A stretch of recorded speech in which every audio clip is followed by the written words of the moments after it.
Alhamdulillah sini yang sedikit kita tetap semangat. Salawat dan salam selalu kita curahkan kepada Nabi Muhammad SAW serta keluarganya, para sahabatnya, dan umatnya yang istiqomah sampai akhir zaman. Ibu yang dirahmati Allah, marilah kita buka pengajian ini dengan membaca doa bersama. Bismillahirrahmanirrahim. Allahumma anfa'na bima 'allamtana wa 'allimna ma yanfa'una wa zidna ilma. Pada Bapak Ustaz dipersilakan.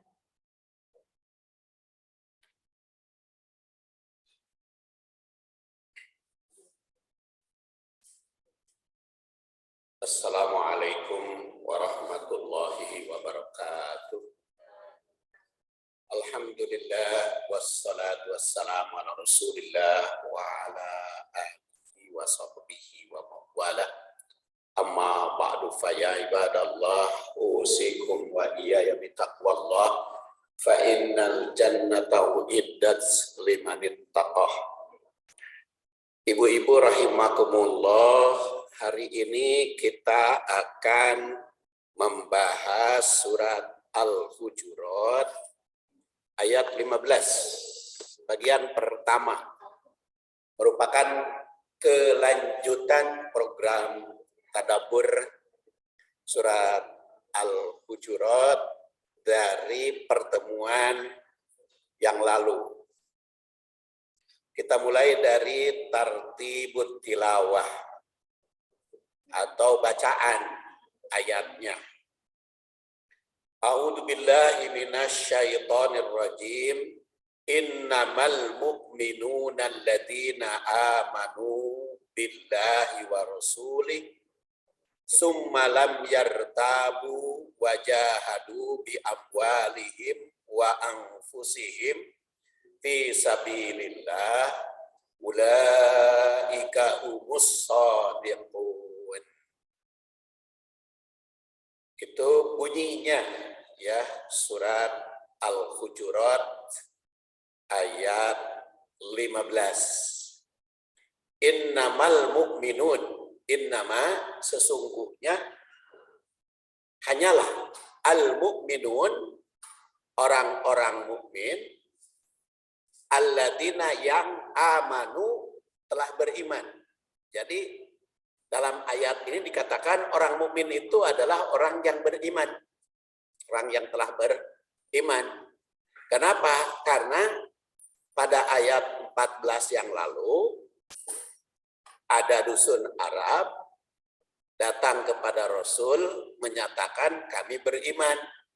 Tetapi oleh oleh Allah diperintahkan agar Rasul menjawab, lam tu'minu, kamu belum beriman, belum termasuk orang mukmin.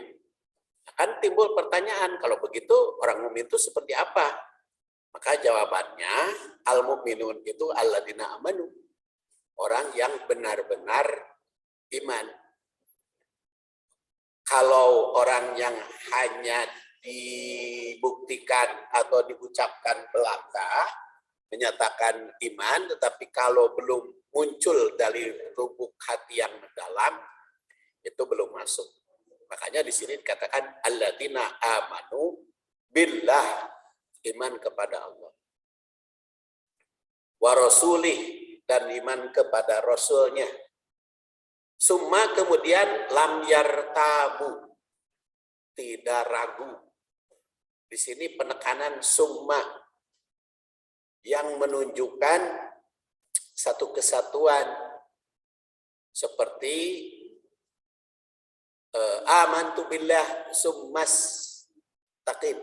Amantu billah, aku beriman summas taqim, kemudian istiqomah. Jadi iman disertai istiqomah. Atau dalam ayat Al-Qur'an juga Rabbunallah summas taqom. Makanya di sini summa lam yartabu, tidak ragu.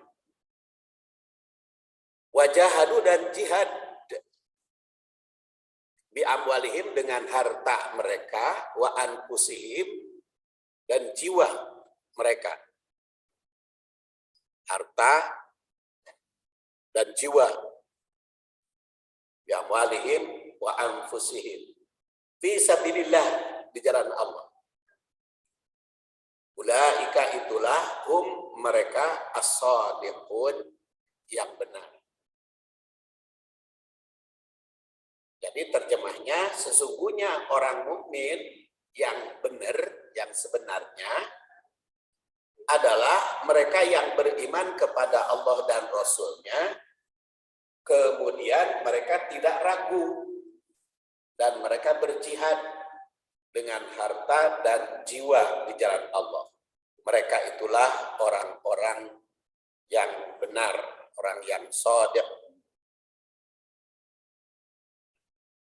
Sekarang kita lihat tarikh ayat atau sejarah. Pertama diriwayatkan oleh Ibnu Jarir At-Tabari. Nah, Ibnu Jarir At-Tabari itu sering dijuluki Syekhul Mufassirin. Syekhnya tokoh mufassir, tokoh tafsir di kalangan atba' tabi'in. Tabiul atba' ya. Tabiul atba'. Karena kalau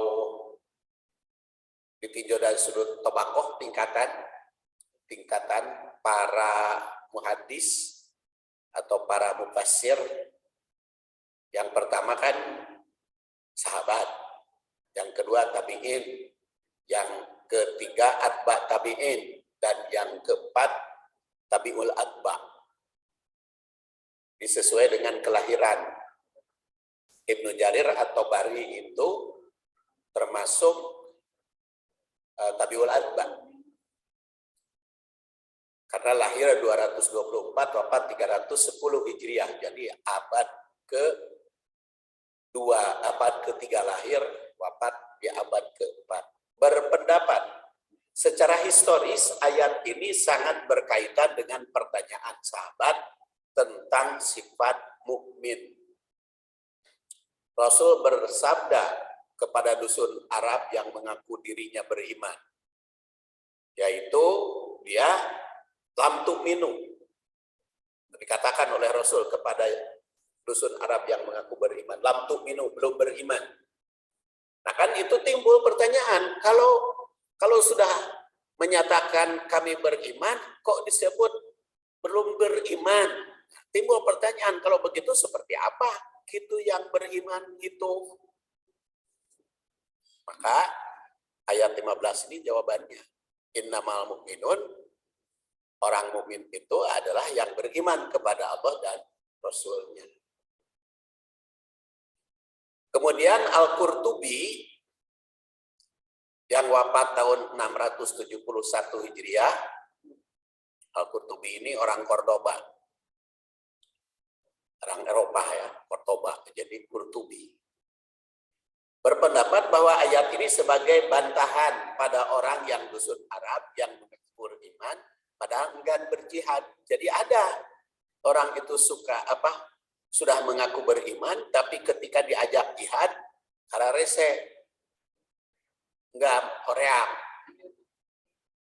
sieun, disuruh berjihad. Nah itu masih diragukan. Maka di sini dikatakan kalau orang yang beriman itu tidak ragu untuk jihadnya, baik jihad dengan harta, mengorbankan harta, maupun dengan tenaga. Jadi kalau masih ragu-ragu ngeluarkan duit, ngeluarkan harta untuk memperjuangkan agama Allah, belum sempurna keimanannya. Sebab kalau orang yang sempurna imannya itu tidak ragu untuk mengorbankan sebagian harta dan tenaga. Jadi dalam ayat 15 ini ditandaskan bahwa iman itu mesti dibuktikan dengan rela berkorban dengan apapun dalam jihad di jalan Allah. Ya. Besar kecilnya tergantung kepada apa yang kita miliki. Kalau yang kita miliki banyak, besar. Kalau yang kita miliki sedikit, sesuai dengan persentase yang kita miliki. Kemudian Al-Baydawi yang wafat 682 Hijriah menyoroti kalimat lam yartabu. Lam yartabu, tidak ragu dalam segala tuntutan keimanan. Tegasnya, kalau mau diakui sebagai mukmin yang benar, mesti siap menghadapi tantangan apapun. Dan tidak ragu lagi untuk menjalankan tugas manifestasi keimanan. Kalau orang yang benar-benar iman tuh tidak ragu dan tidak enggan untuk mewujudkan keimanannya di dalam ucap, sikap, maupun perbuatan. Karena pada dasarnya iman itu at-tasdiq bima ja'a bihi Nabi sallallahu alaihi wasallam. Membenarkan apa yang dibawa oleh Nabi. Kita lihat sekarang tanasub ayat. Tanasub itu keterkaitan ayat ini dengan ayat sebelumnya. Sebetulnya kalau bicara keterkaitan, banyak ayat tuh ya. Ayat dengan ayat itu keterkaitannya banyak. Tapi kita yang sederhana, keterkaitan ayat dengan ayat sebelumnya. Kalau dengan ayat-ayat yang lain, tentu saja tafsirannya lebih luas. Ayat 14 menunjukkan sifat orang yang ragu keimanannya, yang sekaligus membantahnya di dalam ayat 14 itu. Jadi menyatakan pada ayat 14 itu orang yang ragu keimanan dan dibantah oleh ayat itu. Orang yang ragu disebut mukmin tapi masih Islam, itu baru penyerahan.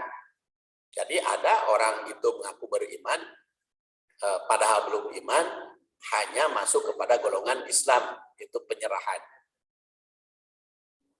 Ayat 15 menunjukkan sifat mukmin yang benar. Oleh karena itu, iman harus dibuktikan dengan keyakinan di hati, diikrarkan dalam ucap, dan dipraktekkan dalam sikap serta perbuatan.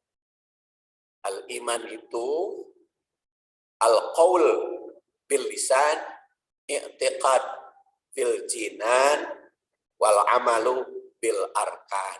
Jadi kalau redaksinya N di ujung ya, N di ujung.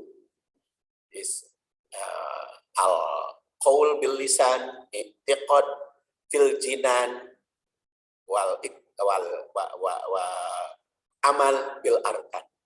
Arkan itu anggota badan. Jinan itu hati. Dalam hati. Lisan, hati, dan perbuatan. Lisan, hati, dan perbuatan. Sikap, ucap, tindakan. Kata, rasa, karsa. Kata, karsa, kata, rasa, karsa. Kata itu ucap. Rasa itu hati. Karsa itu perbuatan. Jadi banyak ya dengan bahasa sastra. Iman itu harus dibuktikan dalam kata, rasa, dan karsa. Kalau dalam bahasa Arabnya tadi, qaul bil lisan, i'tiqad bil jinan, wal amal bil arkan. Kaitan yang kedua, dusun Arab yang mengaku beriman dibantah oleh ayat 14 karena belum muncul dari lubuk hati yang mendalam, baru dalam ucapan. Ayat 15 mengungkap langkah iman yang benar. Oleh karena itu, jika iman ingin diakui, siapkah rela berkorban? Atau siapkan rela berkorban? Kalau iman ingin diakui dalam jihad di jalan Allah. Tanasub yang ketiga, kaitan yang ketiga, setelah membantah pengakuan iman yang tidak benar, maka ayat 15 ini di ayat 15 ini tandaskan syarat iman. Iman pada Allah dan Rasul tidak boleh ada rasa ragu sedikit pun. Iman merupakan kepercayaan penuh Iman itu percaya 100%.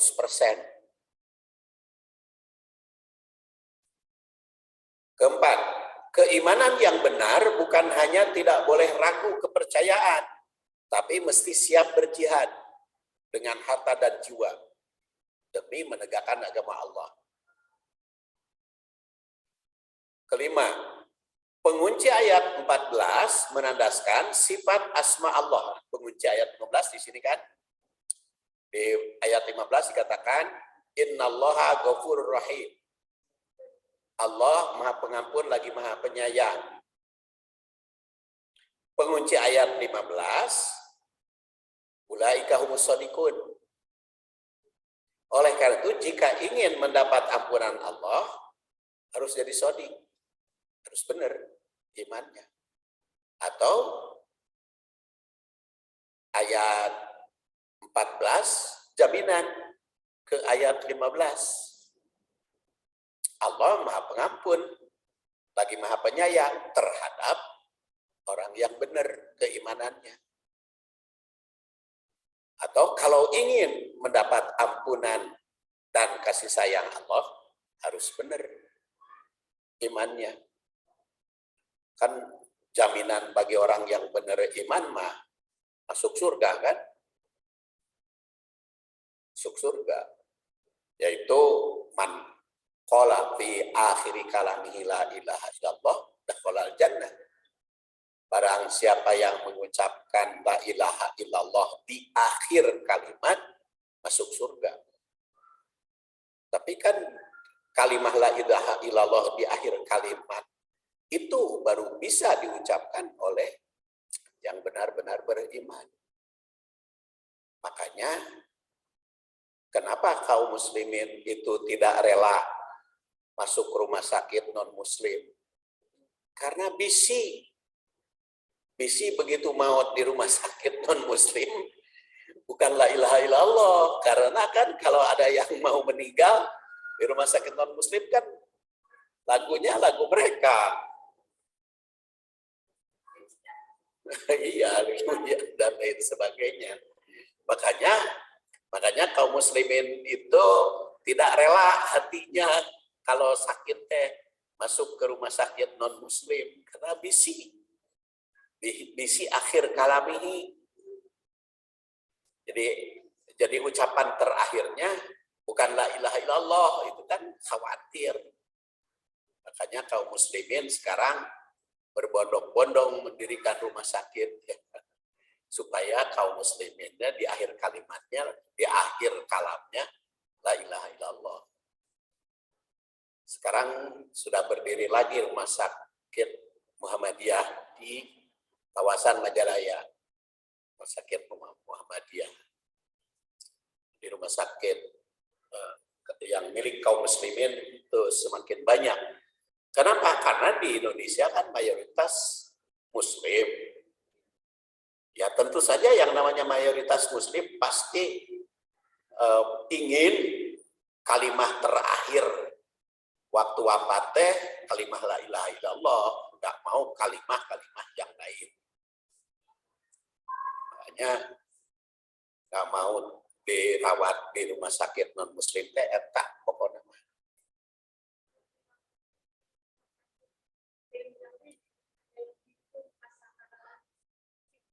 Ya itu mah urusan membimbing atau tidak mah ya urusan. Cuman kan secara lahiriah bertempat.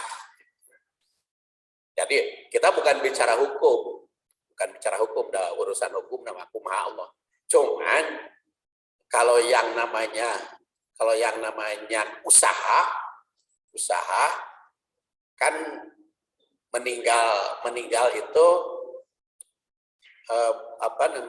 tergantung kepada kebiasaannya, keadaan kita.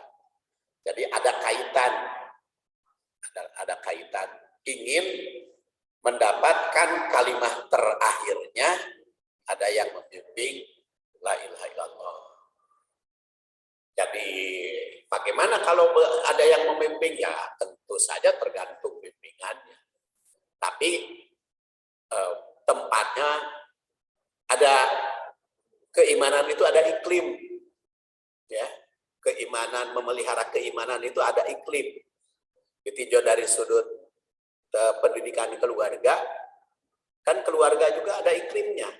Sekarang ibu mendesain rumah, itu kan berpengaruh kepada iklim kehidupan keluarga. Mendesain rumah itu. Kenapa Rasulullah SAW itu sampai menandaskan la tadkhulul malaikah baitan fihi kalbun wala suratun. Tidak akan masuk malaikat ke dalam rumah yang kalau ada di rumah itu anjing dan patung. Karena anjing dan patung itu berpengaruh kepada iklim rumah. Ya, suasana rumah itu dipengaruhi oleh iklim. Jadi kalau masuk ke rumah ibu ada anjing, maka iklim anjing di rumah itu. Ada patung, iklim patung. Walaupun patungnya tidak disembah, tapi iklim patungnya ada. Itu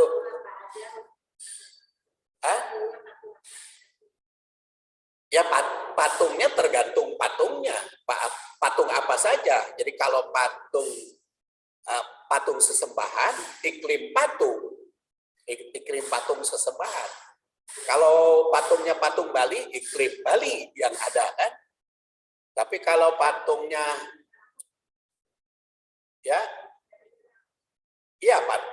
itu berpengaruh kepada iklim. Dari keramik juga kan berpengaruh patung apa dulu.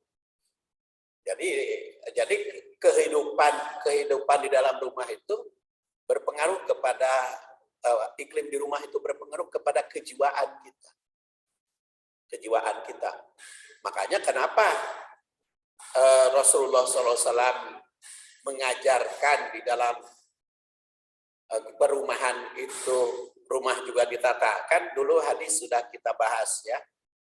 Min sa'adatil mar'i al-maskanul wasi wal markabul hani wal jarus soleh.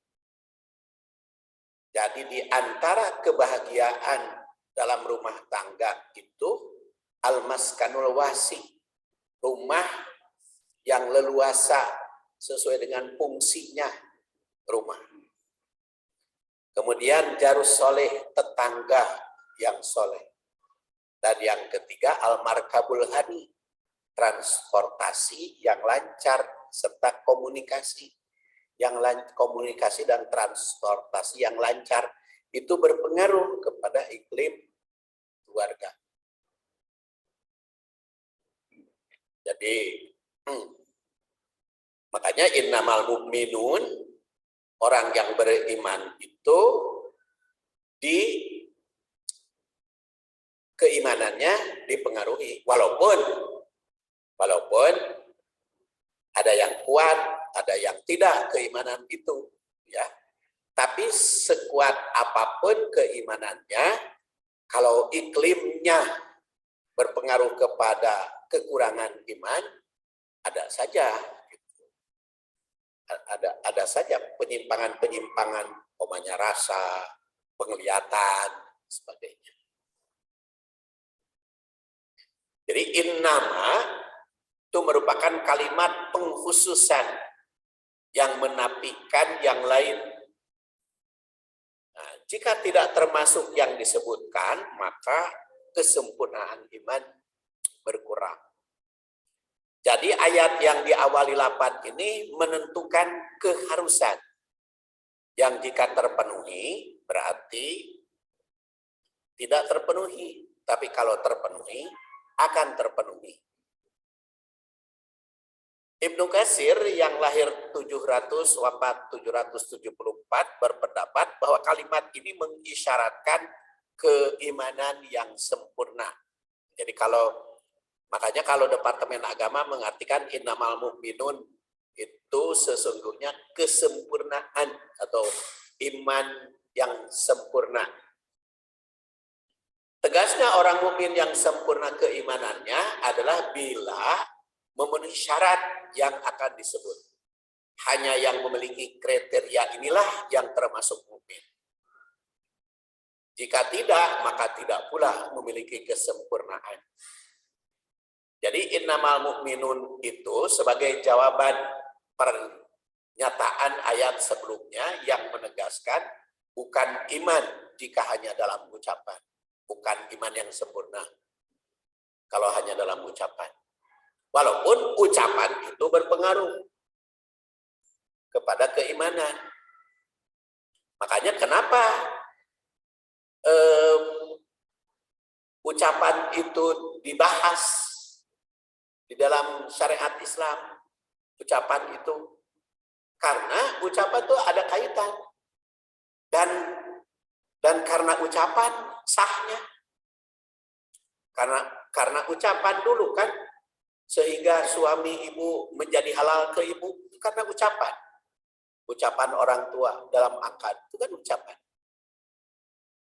Kata orang tua, kata wali, saya nikahkan menendah ke anak saya dengan mas kawin, itu ucapan itu menjadi halal dan ucapan itu bisa menjadi haram. Kalau suami salah ucap kepada istrinya jadi haram. Jadi ucapan itu berpengaruh. Jadi kan jangan sampai ada istilah makan dengan ukur ngomong. Ngomong gitu ada. Bajakul khairat aw liyasmut. Berkata yang baik atau diam. Jadi berkata baik itu diperintah nama. Berkatalah baik atau diam. Jadi artinya kudu berkata baik. Jadi ucapan itu berpengaruh.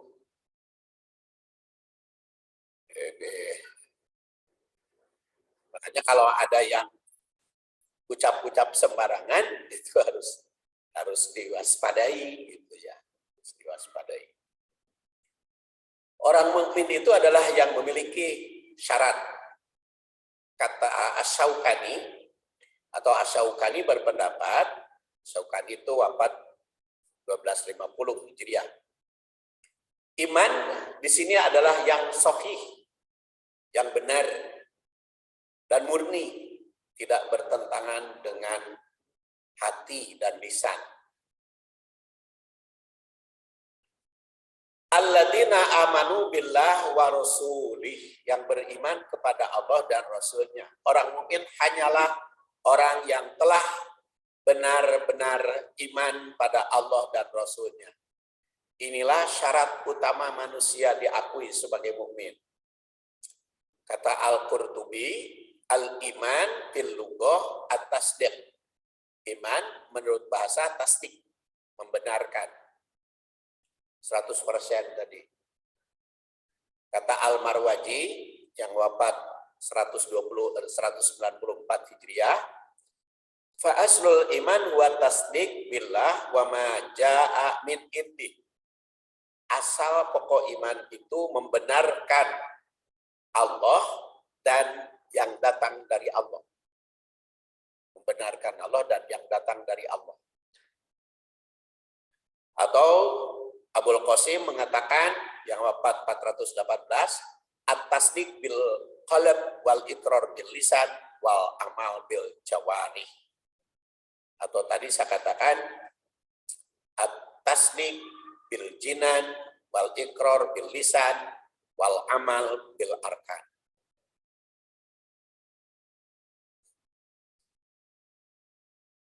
Kemudian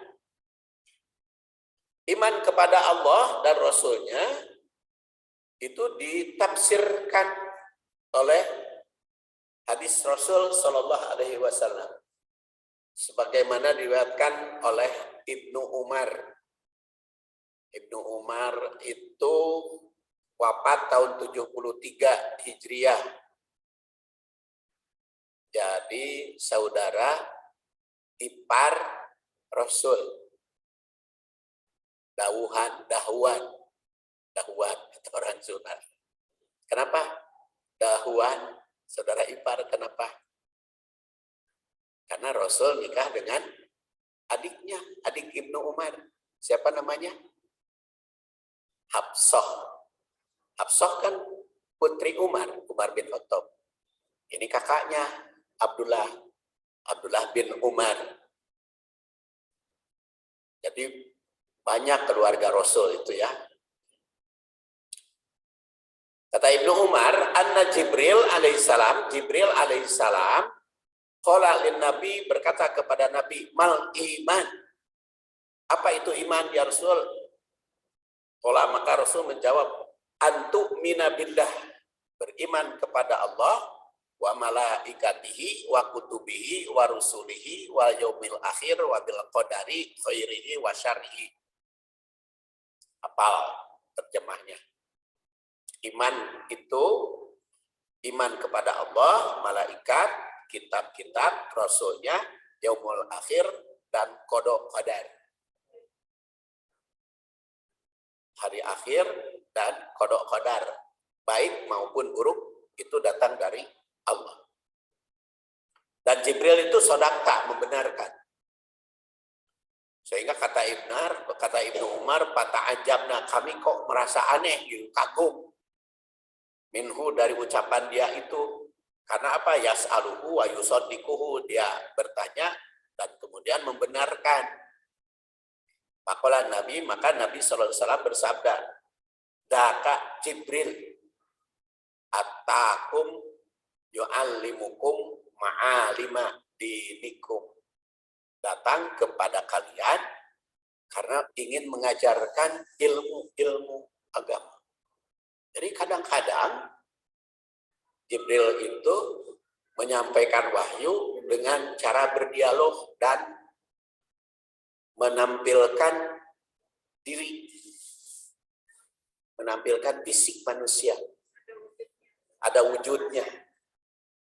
Ya, ada wujud manusia, malaikat Jibril itu. Jadi bukan masuk kepada manusia, tapi wujud manusia. Itu bisa Jibril itu kepada Nabi. Tapi kalau kepada manusia mah nggak bisa. Atau ke patung, boneka arwah, nggak bisa. Itu hanya kepada Rasul SAW. Hadis ini diriwayatkan oleh Imam Ahmad bin Hambal dalam Musnad Ahmad yang lahir 164, wafat 241. Hadis ini menegaskan peristiwa pertemuan Rasul dengan malaikat Jibril yang menanyakan tentang iman. Ketika Rasul ditanya apa itu iman, maka jawabannya 6. Iman itu pada Allah, malaikat, kitab, Rasul, hari akhir, qada qadar. Nah, inilah iman yang benar pada Allah dan Rasul. Pada Allah dan Rasul itu yang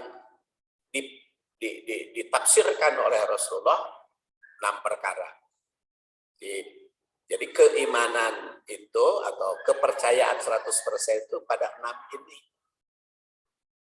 Kepada yang luar 6 jangan percaya 100%. Ya, mau 89, mau 90, jangan 100% kepada yang di luar 6. Yang 100% kepada yang 6 inilah. Kepada sesama manusia jangan percaya 100%. Tapi husnudon. Suami, kepada suami jangan percaya 100%. Suami kepada istri jangan percaya 100%. Kalau 50 mah terlalu berat. Jadi husnudon mah 75 ke atas. 75%. Kalau 50% mah syak istilahnya. Ragu. Ya, mengidolakan juga jangan 100%. Jadi mengidolakan. Jadi kalau yang 100% mah hanya kepada yang 6 tadi. Maka cuma percaya 100%. Kalau kepada selain 6, kepada ulama jangan iman. Sebab jadi kalau 100% tuh ada sesuatu jadi kecewa. Ya, biasa. Ada. Ya itu husnudon. Husnudon. Jadi kalau kufur ya itu kepada yang bertentangan. Dulu gambarnya kan sudah pernah saya tampilkan, nanti tampilkan lagi. Sumalam yartabu, kemudian tidak ragu. Al-Baghawi yang wafat 516 Hijriah berpendapat bahwa perkataan summa di sini mengisyaratkan syarat mutlak. Summa yang tidak sah tanpa bebas dari keraguan. Iman bukan hanya kepercayaan di lisan, tapi mesti dibuktikan dengan perbuatan. Tersurat perkataan summa yang menjadi syarat mutlak. Dan di ayat yang lain juga kan dikatakan innal ladzina qalu rabbunallah summastaqamu. Sungguhnya yang mengatakan Allah itu Tuhan kami summastaqamu kemudian istiqomah. Jadi mengatakan Allah Tuhan kami teh disertai istiqomah. Maka jaminannya fala khaufun alaihim, tidak merasa takut, walahum yahzanun, dan tidak gundah gulana, tidak bersedih hati. Dalam ayat ini tegaskan bahwa orang yang beriman dengan mengatakan hanya Allah Tuhan kami, kemudian istiqomah, maka tidak akan terancam oleh apapun. Sehingga merasa tenang, tidak ada kekhawatiran, tidak ada kesedihan. Yang mengisyaratkan summa di sini menggunakan perkataan istiqomah, konsekuen, terus menerus, konsekuen, melekat dalam keimanan. Jadi keimanan itu melekat di dalam hati. An-Nasafi yang wafat 710 Hijriah menandaskan bahwa iman yang benar adalah yang tidak sedikit pun perasaan ragu untuk melaksanakan tugas dan tanggung jawabnya.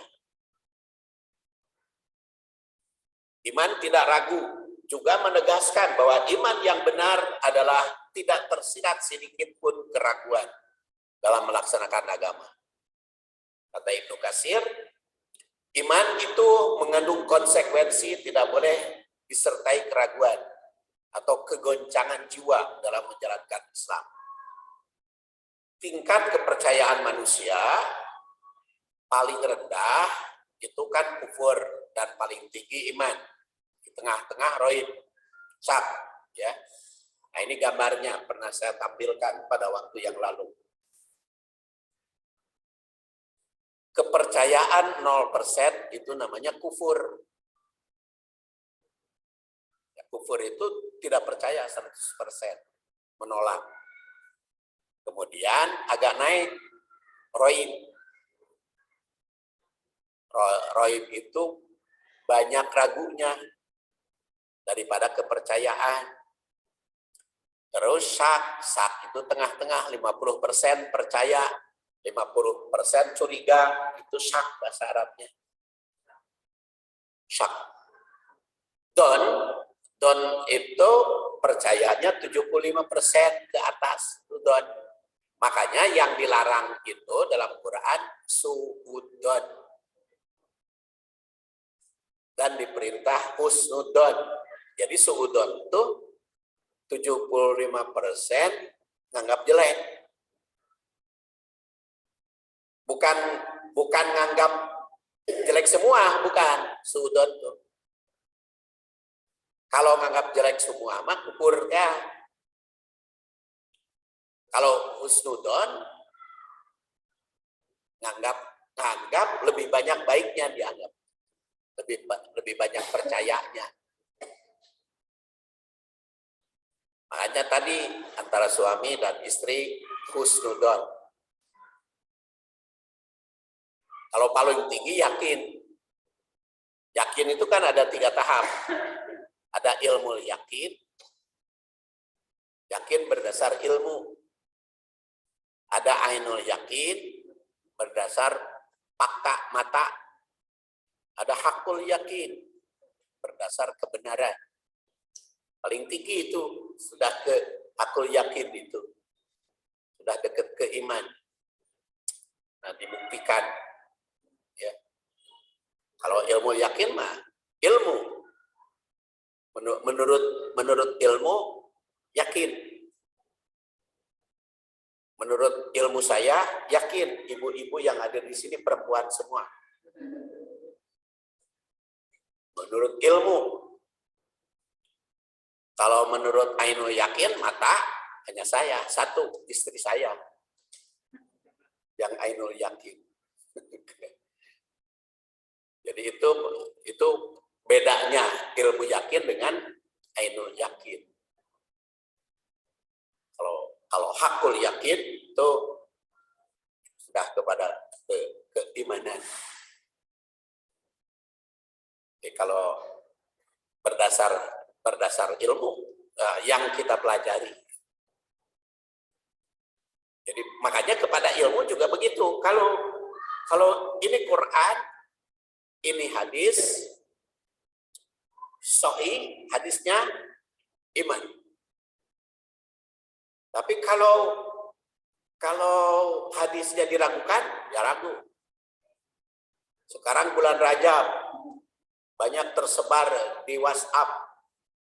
Saum bulan Rajab. Tanggal 1 dapat pahala 7 tahun, tanggal 2 3 tahun, tanggal 3 1 tahun. Itu hadis palsu. Isdoib. Makanya saking palsuna teu aya dina kitab hadis. Dan sudah saya kirim contoh-contoh hadis palsu yang beredar di bulan Rajab. Terus dikirim ke abdi di WA. Usahanya. Oh, anu ngirim. Kebetulan ngirim pernyataan itu omong Ibu Nikmah. Bu Nikmah itu kan ngirim ke saya. Bagaimana katanya Pak Ustadz, ada kiriman mungkin dari jamaahnya ini. Maka saya jawab, Ibu, saya bilang hadis-hadis yang menonjolkan tentang bulan Rajab itu rata-rata dhaif. Lalu beliau itu minta, mana atuh buktina dhaif teh? Ya, jadi saya kontak, maka dikirimkan lagi ini contoh-contoh hadis dhaif yang berkaitan dengan bulan Rajab. Yang berkaitan dengan bulan Rajab. Akhirnya kan beliau nanya lagi, lalu apa tuh yang sahih? Ya, yang sahih masyarua, bulan Rajab itu bulan haram. bulan haram itu sederajat dengan bulan Dzulqa'dah, Dzulhijjah, Safar, dan Rajab. 4 bulan, 1 tahun. Itu bulan haram, bulan suci. Tidak boleh peperangan. Bulan Rajab itu. Terus juga umroh bulan Rajab. Ada memang hadis sahih yang mengatakan Rasul pernah umroh di bulan Rajab, tapi dibantah oleh Aisyah dalam riwayat Bukhari. Rasul itu, kata Aisyah, umrohnya 4. Semuanya di bulan Dzulqa'dah, kecuali waktu haji bulan Dzulhijjah. Dan Aisyah mengatakan tidak, umroh tidak.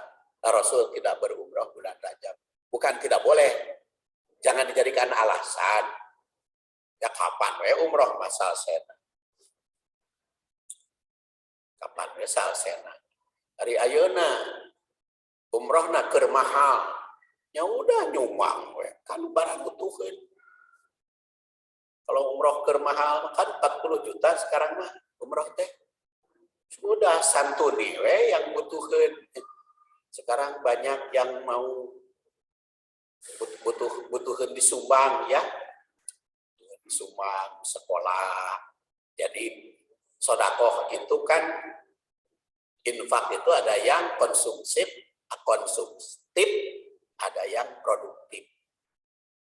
Kalau konsumtif mah ya it'amu ta'am, beri makan, santunan kepada sesama itu konsumtif, ada produktif. Yang produktif untuk membiayai orang sekolah ketemu SDW udah beasiswa pangmayarkeun, beasiswa S2, S3 gitu. Pangmayarkeun ku urang. Nah, itu produktif itu. Produktif.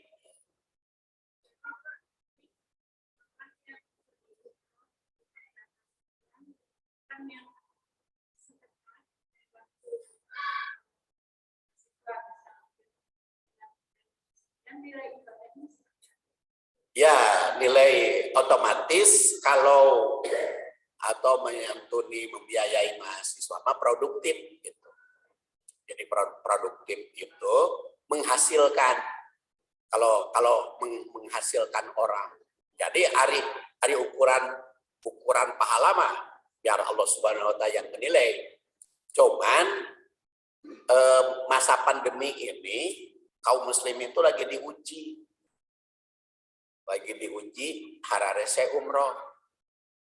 Karena hararese umroh, maka salurkanlah untuk membantu mahasiswa yang sedang kuliah.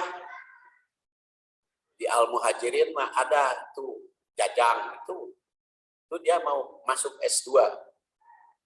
Dia masih kekurangan dana untuk masuk kuliah S2. Kalau kita bantu, saya yakin itu produktif. Kan manfaat. Karena apa? Karena kan aktif di masjid. Kalau aktif di masjid, ilmunya itu kan untuk kepentingan masjid. Itu fisabilillah. Saya yakin itu. Kalau kita bantu orang yang kuliah seperti itu, hasilnya produktif. Kalau hasilnya produktif, manfaatnya banyak. Kemarin juga saya bertemu dengan salah satu saudara akan mimpin yayasan pendidikan. Dia ada program setiap tahun itu karyawannya diumrohkan 2 orang. Saya katakan kepada beliau sebagai ketua yayasan, saya bilang pandemi itu peringatan bagi kita. Alihkan dana untuk biayai umroh karyawan itu dialihkan kepada yang produktif. Dia nanya produktifnya seperti apa? Tanya karyawan, siapa yang belum punya rumah? Saya bilang, karyawan, kasih uang muka untuk rumah. Kan biaya umroh 25 juta, kasih itu karyawan untuk biaya uang muka rumah. Produktif.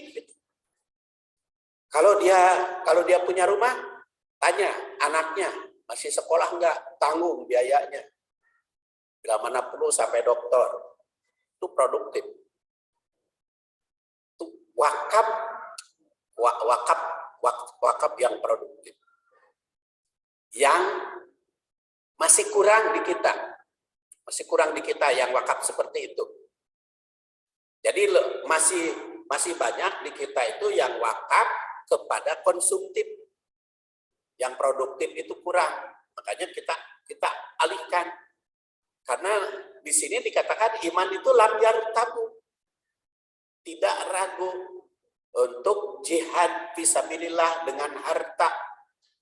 Jihad fisabilillah dengan harta. Jadi jihad fisabilillah dengan harta itu ya antara lain mengkader orang yang diperkirakan nanti jadi pejuang agama. Nah, yai. Saya yakin itu masuk. Ya. Gambar tadi itu menunjukkan tingkat kepercayaan paling tinggi adalah iman. Yang iman itu bertentangan dengan kufur. Orang yang tidak percaya 100% dinamakan kufur. Orang yang percaya 100% dinamakan iman. Al-Quran menyerukan agar iman kepada segala yang datang dari Allah dan Rasul. Dan kufur terhadap yang bertentangan. Dalam surat An-Nisa ayat 60, alam tara ilal ladina yazmumuna annahum amanu bima unzila ilaik wa ma unzila min qablik Yuriduna ayatahakamu ila tagut wa qad umiru ayakfuru bih. Apakah Anda tahu orang yang mengaku beriman kepada kitabullah, kepada apa yang Allah turunkan dan kepada Rasul, tetapi tahakum kepada tagut. Wa qad umiru ayakfuru bih, padahal Allah telah memerintahkan untuk kufur pada tagut. Jadi iman kepada yang benar, kufur kepada tagut. Tagut itu apa? Ajaran yang bertentangan dengan aturan Allah. Makanya di bawah iman itu yakin. Yakin itu ada hakul yakin, yaitu keyakinan yang dilandasi kebenaran akal, ilmu, pengalaman, dan kepercayaan. Kemudian ainul yakin, yaitu yang keyakinan atas dasar kebenaran yang dibuktikan oleh pengalaman atau yang dirasakan oleh mata dan badan, panca indera.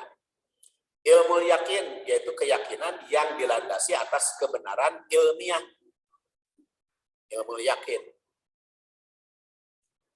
Nah, atas kebenaran ilmiah, sekarang musim pandemi, lagi muncul lagi Omikron.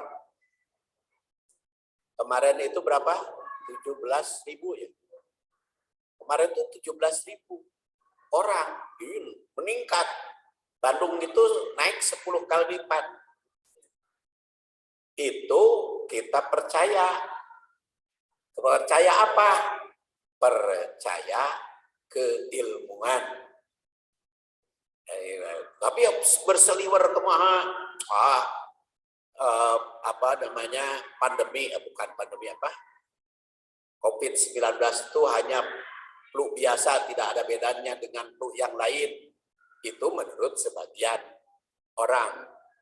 Karena kalau kebenaran ilmu itu kan harus dilihat ahli dzikri, keahlian masing-masing. Keahlian masing-masing. Jadi walaupun ustadz ataupun kiai titelnya, tapi kalau dia bicaranya membantah yang ilmiah, ya bukan keyakinan itu. Umpamanya ini kata dokter, penyakit ini bahayanya begini, tapi kata ustadz tidak berbahaya. Ya urusan itu mah dokter lebih percaya, lebih dapat dipercaya, bukan ustadz. Tapi kalau hadis, Quran hadis, lebih kita percayai ustadz. Kecuali kalau dokternya merangkap jadi ustadz, beneran lagi. Jadi kita memilih fasalu ahla dzikri in kuntum la ta'lamun tuh di situ. Ya. Ahla dzikri in kuntum la ta'lamun. Makanya abdi ke masjid yang masih di masker saja, karena menurut para ahli masih tetap harus pakai masker, lamun kerumunan. Jadi walaupun ngimaman gitu ya ke masjid Al-Muhajirin, padahal jamaah tos untuk pakai masker sudah melepas mereka. Tapi karena saya disuruh oleh ahli, ya saya percaya kepada ahlinya. Saya percaya kepada ahlinya. Jadi karena bukan takut oleh penyakit, bukan takut oleh apa-apa, tapi kita keimanan itu ada tahapan-tahapan keimanan kepada yang 6. Tetapi di samping itu ada ada yakin kepada yang ilmiah. Makanya sepanjang Quran dan hadis menyuruh mempercayai kepada keilmuan, kita percayai. Kemudian